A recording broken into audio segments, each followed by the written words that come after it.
My name is David McPherson, and this is a new video that I have created on October 10th, 2020. And the title of this video is The True Meaning of This Political Season. This video is meant to give a different perspective on what's happening politically upon, well, let's say in the United States at this time. And it gives a little bit different perspective on how we can shift some of the energies that have dominated the planet for within our known history, and maybe change the way that we look at things. So at this time prior to the election, there's a lot of back and forth conflict between Republicans and Democrats, and the focus is the Republicans dislike the Democrats, and the Democrats dislike the Republicans. But what gets created, and maybe people don't realize, is that this conflict or polarity, this collision of opposites in which you refuse to acknowledge what's good about the other side, for example, and you reduce them to something that's other than you, something that is foreign to you, something that is less than you. When you do those kinds of things, you create this vortex of polarity, and it's a very low vibrational thing. So while we think the Republicans think the Democrats are the enemy, and the Democrats think the Republicans are the enemy, there's actually a common enemy. And I don't even want to say enemy. Let's say there's actually a common lesson or a common difficulty that they're both experiencing without even knowing it. And that is this creation of a magnetic vortex of polarity and low vibration. So let's talk a little bit about, well, before we get down to some of the characteristics, let me just add this piece in. So the media plays a big role in this, because the media is an amplifier of this vortex, this low vibrational vortex that sucks us into a lot of emotions that are disempowering. So it's important to recognize, and this is why a lot of people I talk to, maybe people that you know, they don't want to watch the news. They don't want to read the online newspapers or newspapers, because the media have been fueling this conflict, okay? They make money from this because people who are upset about it want to know more and more. They think that by knowing more and more and more about it, they're going to protect themselves with that knowledge. But actually what happens is that by feeding into the media, they actually strengthen the vortex and they get sucked. This, by the way, this vortex is sort of like a magnet, and it draws all of your attention into this one little vortex where everybody's focused on the enemy. If I can just destroy the Republicans, the world will be right. Or if I can just destroy the Democrats, the world will be all right. And this is a very old pattern. It's usually played out in terms of warfare. So you have one country thinking that if they destroy another country or another ideology, that the world will be a safer place. But that pattern has played out again and again and again and again throughout our history, and it never works. It never brings satisfaction, happiness, or peace. And the reason is because it feeds into this low vibrational vortex, which is the real problem. This is the issue. This is not the issue. This is not the issue. This is the issue right here. And the media is trying to make this as big as possible because they make money on it and for other reasons. Now, when we're all drawn into this thing, this polarity of the other, so intensely, it creates blinders. That's why I put these dark black lines around the back side here, okay? We're all so focused here that we don't notice these other elements that are in the background, that are like dotted lines. We're not sure what they are. It seems like somebody has control over the media, for example, but we're not sure who's doing that, what's going on here. So there's this other stuff going on back here that nobody's paying attention to, nobody really cares about, And meanwhile, everybody's focused on if I can just destroy the Republicans or if I can just get rid of the Democrats, then everything will be fine. And that's never, ever, ever going to work. That solution never works. So we have to find a different way. So let's talk about some of the characteristics of this. It has a lot to do with fear. So what will the world be like if so-and-so gets elected?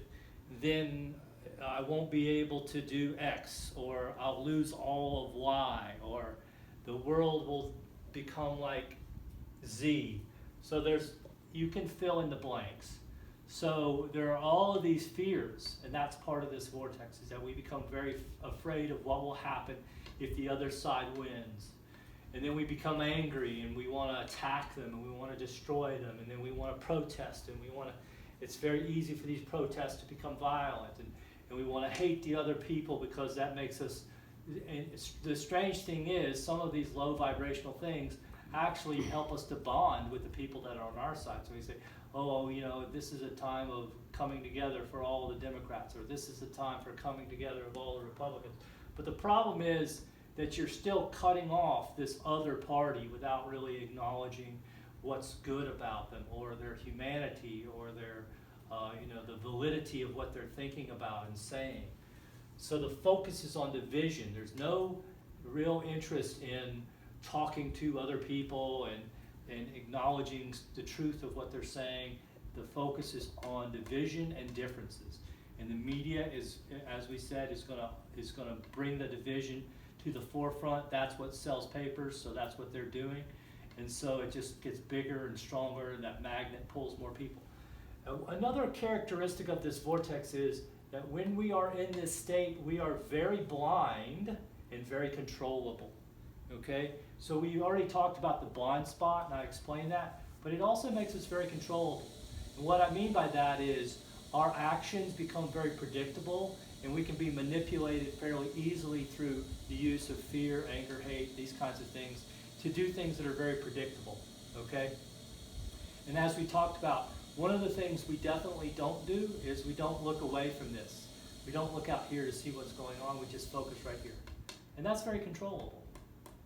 And there are entities, I'm not going to go into it, but there are groups, there are people that bank on this. They like the idea that we're so focused here that we're not going to be looking here, we're not going to look here, we're not going to look here, and we're not going to look here. And that's fine with them, because these entities actually support equally the Republicans or Democrats. They're fine with either one. They don't care.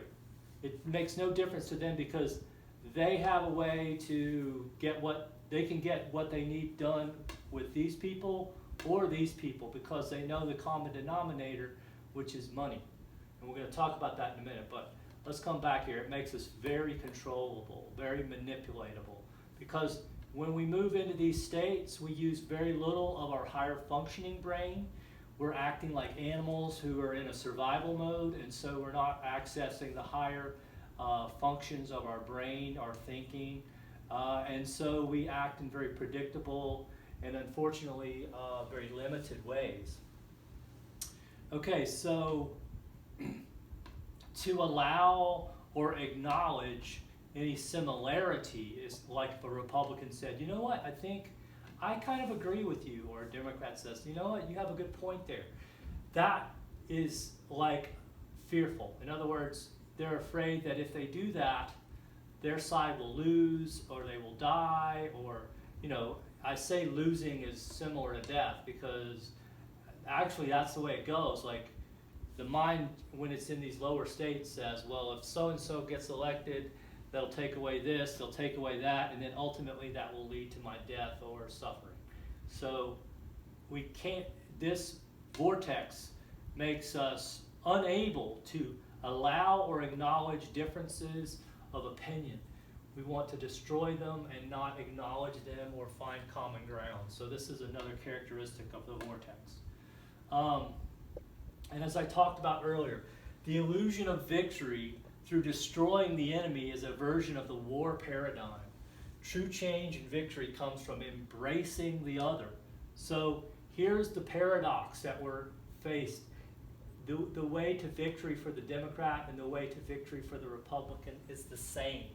They have to look across the way at the person that they have seen as the enemy, and they have to acknowledge the truth and the validity of what that person thinks, and say to themselves, you know what, I can understand where they're coming from. I may not totally agree, but I see why they're worried about it. I can see their point. And we have to start at that place of acknowledging the other side and saying, okay, we have some differences, but let's begin to focus on what we have in common, okay? This new vibration attracts totally new possibilities, and it illuminates the forces hiding in the shadows who want to keep us small. So when we begin to acknowledge and collaborate, this vortex of polarity starts to weaken, and it starts to fall apart, because we're starting to realize, okay, I can agree with you on that. Let's work together on what we agree on. And you have a good point about that, and maybe we can compromise here. Let's try a little bit of this and a little bit of that. And I like the way you did that, and I think you had a good idea when you said that. And I'm sorry about what I did when I said this. And so all of this is compromise, collaboration, and then this vortex starts to dissipate. It starts to get weaker and weaker, and then this blind spot here starts to lighten. And then because we're not so intensely focused here, we say, you know what? What can we do together? What do we want together? And then here's some common values. Everybody wants safety and security. How can we have more safety and security for everyone? How can we have more prosperity for everyone? How can we make people feel more empowered so that they want to work and they want to collaborate and they want to better themselves? And most people want fairness. In other words, how can we treat each other in a way that's fair and feel good about that? And most people want less corruption, both Republicans and Democrats. They want less corruption. So how can we reduce that? Where's the corruption coming from? Let's look at that together. And so when you get down to something like this, where's the corruption coming from? Once this vortex is weakened, all of a sudden you begin to have little perforations in these blind spots. And the Republicans and the Democrats get together and they say to themselves, wait a minute, what about the lobbyists over here? What are these lobbyists doing? And it turns out, here's a funny thing, I talk to people all the time about lobbyists, and almost nobody knows what a lobbyist even is. And now, granted, these aren't political experts usually, but I'm talking to people that are well-read, they've read newspapers. They either don't care about lobbyists or they don't know what they are. They don't realize that lobbyists write most of the laws in our country. And lobbyists are hired by outside people that have a lot of money that then use these lobbyists to come in and influence votes here or influence votes there. They don't care. These people want money, they want special jobs, special attention, and these people want money and they want jobs and they want special attention and they want to be reelected. And so these lobbyists they're equal opportunity. They'll come here and they'll come here, and it doesn't matter. But when we're so focused here, nobody really cares or is concerned. Nobody in this political season is talking about this at all. They could care less. But this has more effect on the laws and what's going on in our country than really any of the issues that are being debated here, and nobody even cares about this. So we have this huge blind spot. And does the media talk about this? Not at all. You'd be hard-pressed to find anything about it. Not at all. They could care less, because a lot of the people that are doing the lobbying are the people that pay for the advertising. So they don't want to upset those people, so let's just keep this vortex going because it sells papers. So this is just one example, but it's a powerful one. And so once we start agreeing, well, you know what, I'd like less corruption. I would like less corruption too. All of a sudden we begin to focus on these other things that we have in common that we can work on. And this is a huge thing. Imagine how much money and energy is tied up in twisting the laws in ways that maybe are not for everyone's benefit or not for the majority's benefit. We want more peace. Most people want that. The values of listening. At a certain point, this last thing is like a kind of a future vision. The values of listening, validating, and collaborating becomes like spiritual gold. So in other words, when we begin to learn to collaborate, we realize that this is the solution to thousands and thousands of years of problems. And so that becomes like a spiritual gold. This becomes the message that so many spiritual teachers have been talking about over and over again. And if you're Buddhist, if you're Muslim, if you're Christian, you can look through your sacred text and you can find evidence that what they're talking about is how to bring opposites together. How can the lion lay down with the lamb, for instance? How can we bring these things that seem irreconcilable together into this powerful collaboration? This is the energy of respect. This is the energy of love. And once we do this, we will begin to notice what these other things are. And rather than turn them into another enemy, we will just say to them firmly, and decisively, we don't need you to teach us this lesson anymore.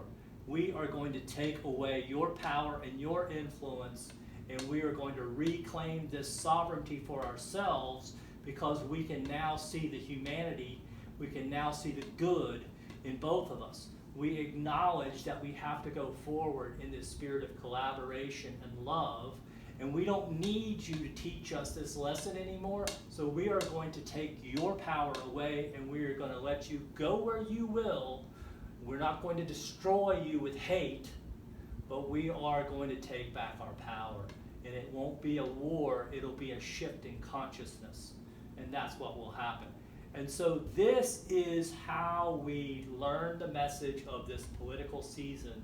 This is how we transform thousands of years of this war paradigm, this polarity, this low vibrational vortex. Okay, so that's it for the video. Thank you so much for your attention, and be sure to press like or subscribe if you're interested in this video. Thank you.